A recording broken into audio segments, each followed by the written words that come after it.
So this is a quick demonstration of how to use the bed and how easy it is to use. All it is a simple white handle at the bottom. Move to the left, seat rolls down.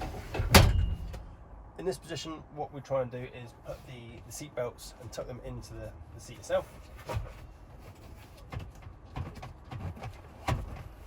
we go.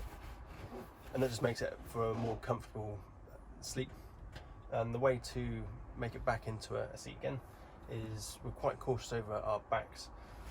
So what we're trying to do is take a bit of a bite of the seatbelt itself, and all you're doing is move in the middle of it by leaning back slightly, and then you move your legs towards the rear of the vehicle. And then once it's back, you just move the handle again, and that's it, all nice and secure.